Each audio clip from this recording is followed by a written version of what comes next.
Hello, welcome to Italics, the Italian American magazine. I'm your host, Anthony Tamburri. March is Women's History Month. Around the globe, March 8th is recognized and celebrated as International Women's Day. This episode of Italics is dedicated entirely to women and women's history. We'll talk and reminisce with Dr. Aileen Riotto Sirey, founder and chair of the National Organization of Italian American Women since 1980. Dr. Sirey is stepping down from her leadership role and retiring after 32 years as NOIAW transitions into its new leadership for the next 30 years. During our conversation with Dr. Sirey, we'll also take a look at two recent NOIAW events celebrating women and women's history.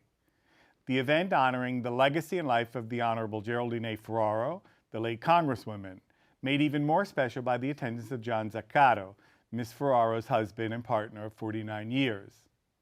Later, we'll take you to NOIAW's 2012 Epiphany celebration, known as Three Wise Women, honoring Italian American women, held at the Columbus Citizens Foundation Townhouse.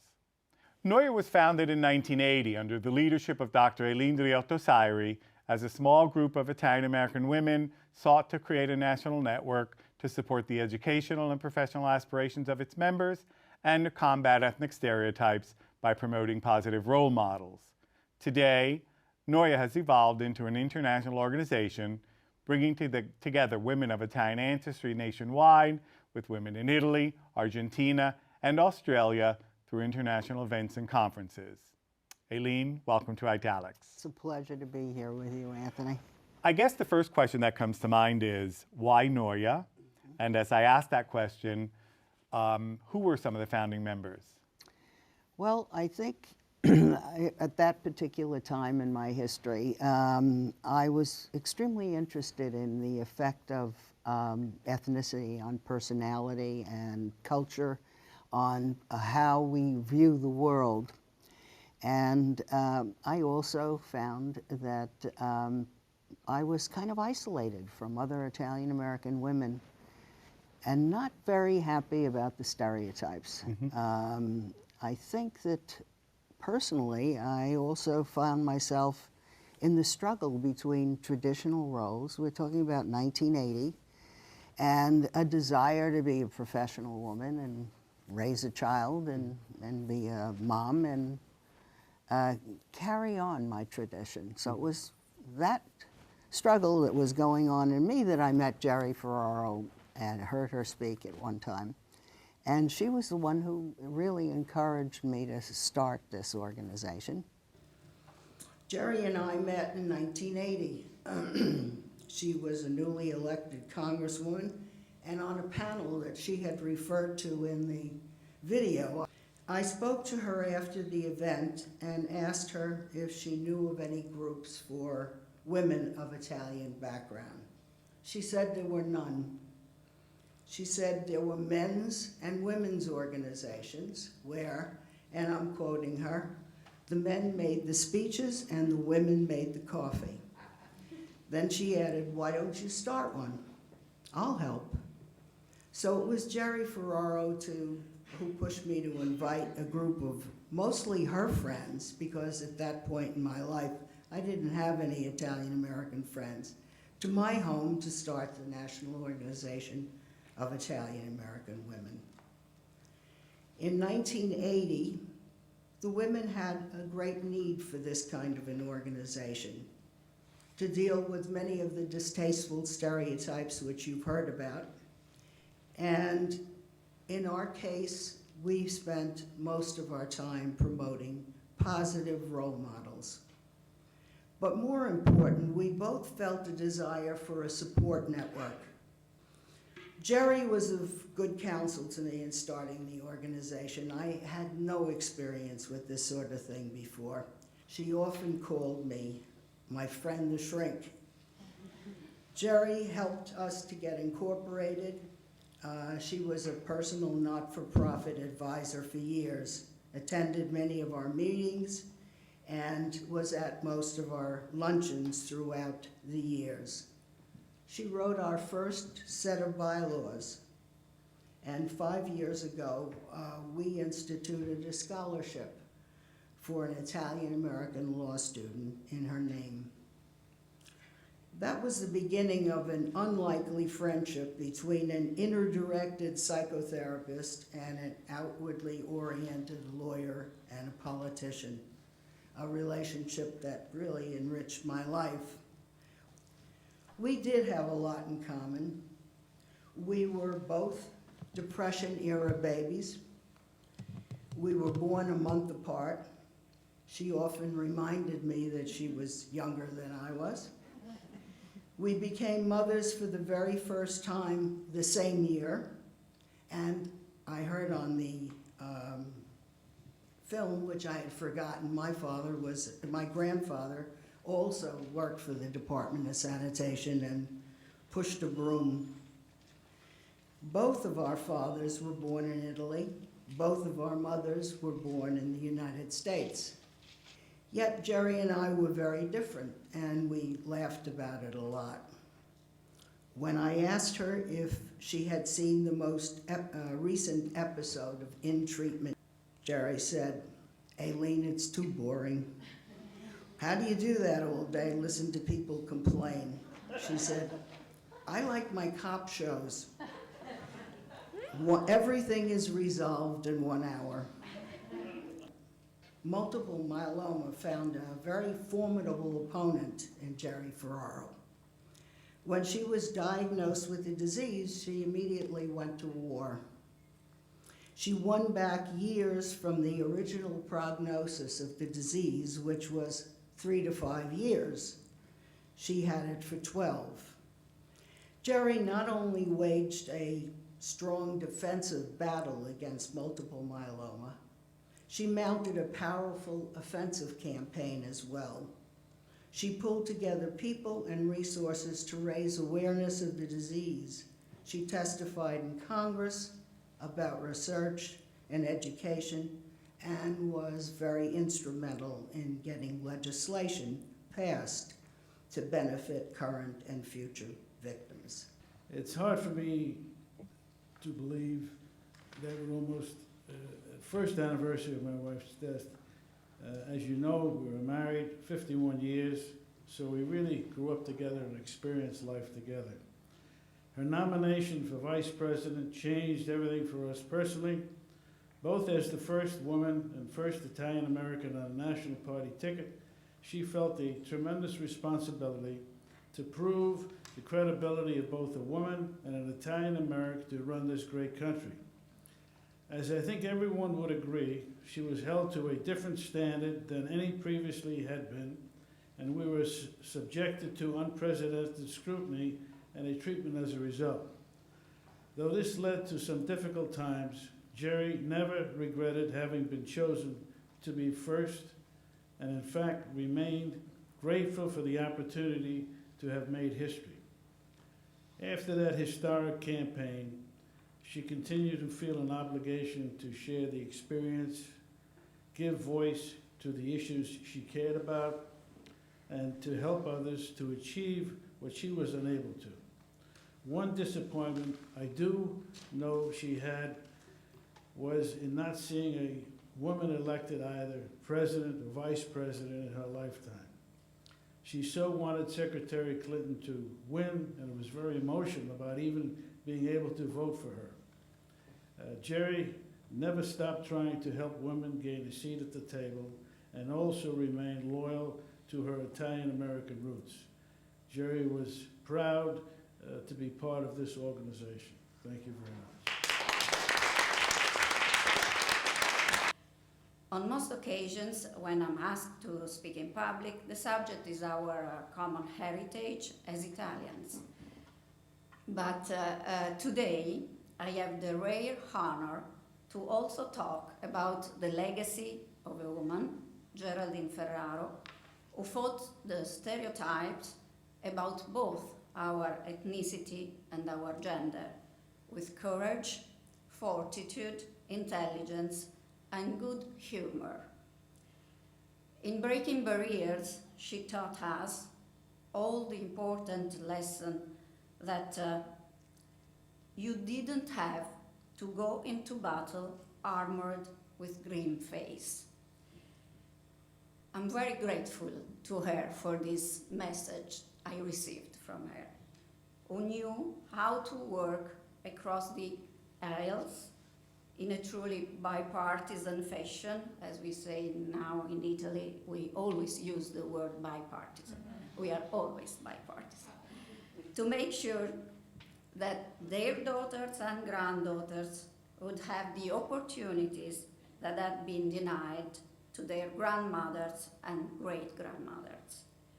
For my generation of Italian women, it was stories like hers that helped us to fully grasp just how narrow a role in society and politics we were still being given. And it was up to us to make every effort to break that glass ceiling. In 1976, she was an assistant DA and spunky. There was one word that I could describe her. Beautiful, energetic. She reminded me a lot of my sister. They had the same smile, same attitude. That as women, they were not second-class citizens. They were first-class citizens, equal to everyone else. Unfortunately, our founding fathers in 1789 did not give women equality. It took 195 years before we had a woman on a national party ticket for national office. We're fortunate as Italian Americans that that person who broke that barrier was Geraldine Ferraro. In 1978, when she was first elected to Congress, I gave her my first political contribution. And it was not going to be my last until I went on the bench, because as a federal judge, I could no longer contribute politically. She said, "You became a judge, Art, because you wanted to stop making political contributions."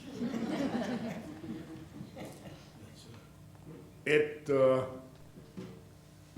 really hit home that as a judge, I could no longer speak out politically or otherwise.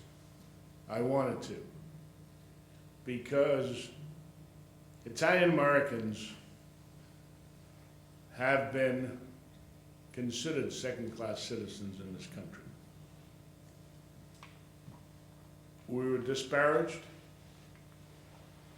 and she was right when she said the press wanted to know any connection of any Italian American for public office with organized crime.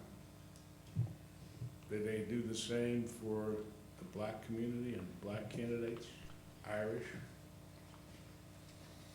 the English? No. It was presumed otherwise. But the presumption against the Italian Americans was a negativism that had to be fought. In 1976, I was one of the founders of the National Italian American Foundation. And we did support the type of negativism and fought against it, along with the Order of the Sons of Italy, to make sure that Italian American candidates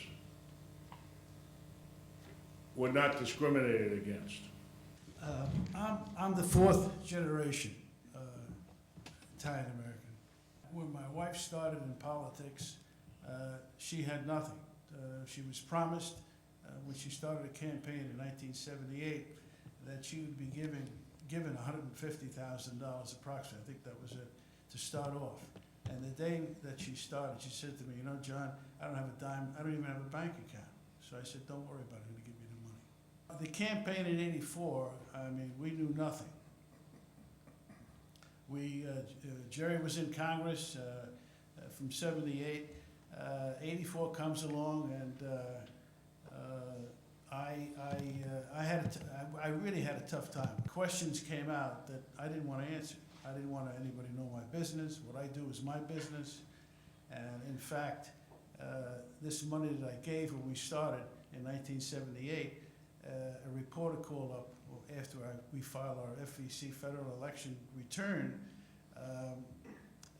He said, you know, you're only supposed to give $1,000 to your wife for this campaign. So I said, who the hell are you to tell me what I give my wife? I slammed the phone down. And I get calls an hour later from a judge and some other people, the friends, you can't talk to people that way. I said, look, you know, I don't think it's anybody's business. But he says, those are the rules. So, and I learned the hard way. So. Recently bequeathed some funds to Fordham University in Geraldine's name. Yes, Fordham University Law School is building a new structure, really a beautiful edifice at Lincoln Center. And I contributed some money to purchase a floor there in honor of my wife, which is it's the 9th floor to be exact. It should be ready in about 2 years. I think they're up to the 6th or 7th floor right now, so they have a long way to go. We look forward to that inauguration. Thanks so much. Thank you.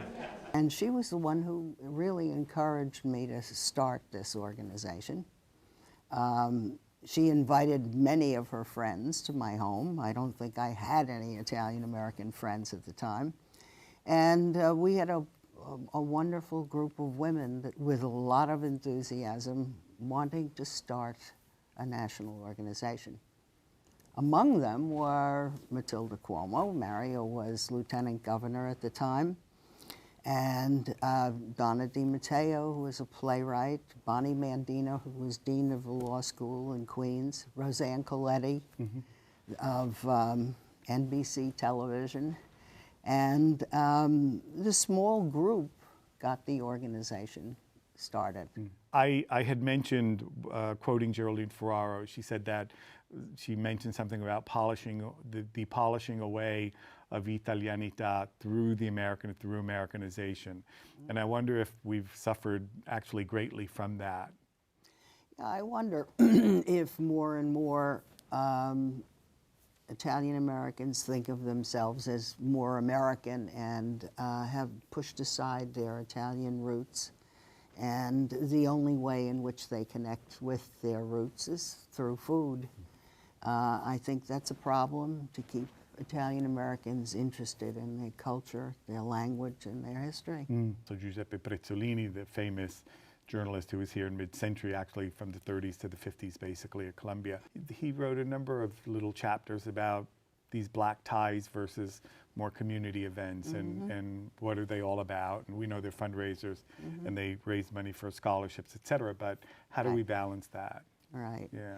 Yeah, I think the strong emotional connections and the bonds that were made in the early days of our organization are not as close as they used to be. I think everybody's terribly busy.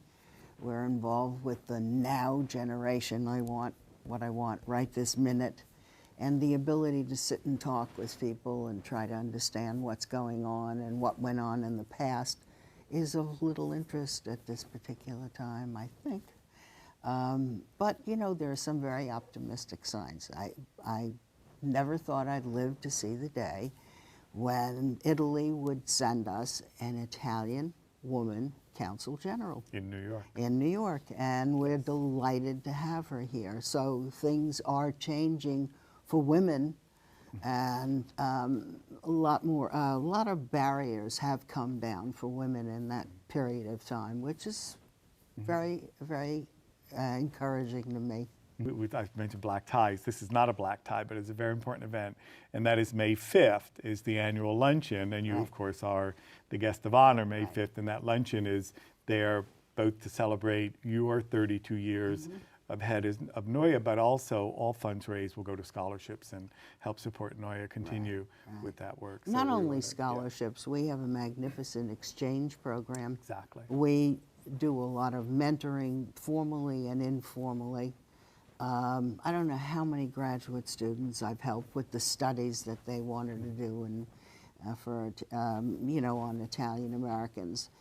I think that we have a very fine role in the future for Italian American women. Great. And I'm hopeful that you'll maybe look back at your ethnotherapy study, because that was done in 1984, 84, published in 85, and I think that maybe we need to look at that a good 20-some-odd years Well, the later. important piece about that was this finding that when Italian Americans got together and had an opportunity to talk about their background, how they felt as Italian Americans, there was an increase in self-esteem. Mm-hmm. And I think that, you know, as I look back, I think that the many Italian American women that I've met have validated my ethnicity and me as a person. And that's the very personal aspect of what happens with these associations and affiliations. Well, we're going to go to one of your events, and that is NOIAW's 2012 Epiphany Celebration, which is known as Three Wise Women, honoring Italian American women, and it was held at the Columbus Citizens Foundation Townhouse. I would like to welcome all of you this evening and thank you for attending our Epiphany as we honor three distinguished Italian American women. NOIAW celebrated its 32nd anniversary as a nonprofit organization for women of Italian ancestry. We are served by a national board of directors led by our dedicated founder and chair, Dr. Aileen Riotto Sirey. I wish I was present in 1980 when Geraldine Ferraro asked Aileen to start the organization. Two wise women coming not only to a conclusion, but to a solution, which bring us to our celebration this evening of three more wise women. Rosanne Bifulco Maxoli joined JP Morgan Chase as the global head of business resiliency in 2010. She has focused on firm-wide policy and governance, risk-based testing of facility and functionality, and the development and rollout of firm-wide resiliency tools. I don't know exactly what it is, but I'm sure it's very important. You have built a sisterhood of women who have the same culture and have worked together to bring that culture to where it is today. And we must not forget that. So the Pafana has visited me today with the warmth and the love of the sisterhood in this room. And I won't forget that. Maria Mediago. I started working at Exxon, and after 10 years of international travel and following some of my designs into construction, I was offered an overseas assignment in Colombia, South America. And I'd have to bring my two infant girls to live in a mining camp that did not have facilities to support a young family, let alone medical facilities. So I knew I had to make a decision, and I knew it was a career-limiting decision to stay at Exxon. And someone took a chance on a woman to hire her to direct a construction project for a hospital in Mountainside Hospital in Montclair, New Jersey, and I haven't looked back ever since. And over the intervening 30 years, I've spent my life creating facilities to accommodate technology that changes every day, and to create an environment where people in their most vulnerable hour need to come and spend some time. It's the most rewarding work I think I will ever do. And I can't be more humbled to receive this award this evening.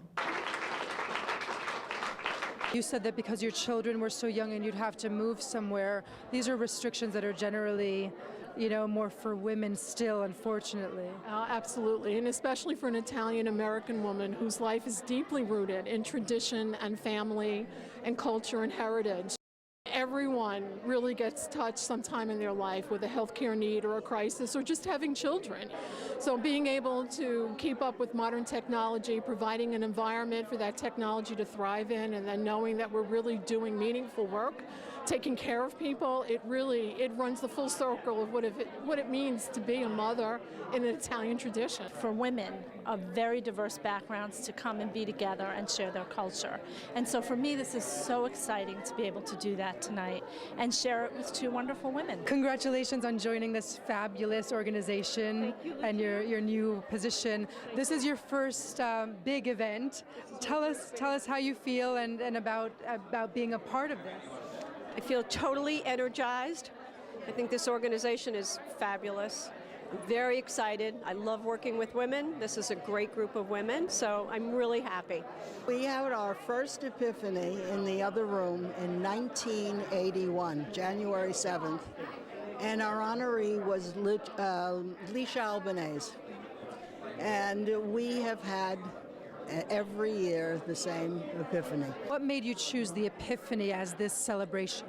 I think we're the only organization in the Italian American community that celebrates it. And this year we're particularly proud because we're having an epiphany in Connecticut, Rhode Island, Washington. So hopefully we'll spread it around the country. I love it. That's true. A true Befana, spreading the gifts. Thank you. Thank you so much. I know that this Epiphany event in general is very special to you. This one, of course, was your last Epiphany as chair of NOIAW. But over the years, it's taken different shapes and stuff. And oh yeah, we had our first Epiphany in 1982, and at that particular time, the first honoree was Licia Albanese. And after that, we honored 3 wise men. And I would say about 5 years into that, we thought, well, why not honoring 3 wise women? And that's always been our fingerprint as an organization. We have done no defamation work through the 32 years. What we have done is constantly praise and put forth the best of our tradition. And these women that we honor every year and at our luncheon and our Epiphany are the best of our tradition. which some might argue is the better way to do anti-defamation. Right, absolutely. I think that sometimes all that yelling and screaming in the community brings more attention to the negative. Yeah, that definitely is one of the things we need to juggle, isn't it? Yeah. Well, I want to thank you for spending some time with us. This is by no means the last of our interaction. We'll definitely be collaborating more, and good luck in your with all your free time that you're going to have. Thank you. And thank you. Thank you. Well, that's it for this episode. Again, thanks for watching. I'm Anthony Tamburri. See you next time. Arrivederci alla prossima puntata.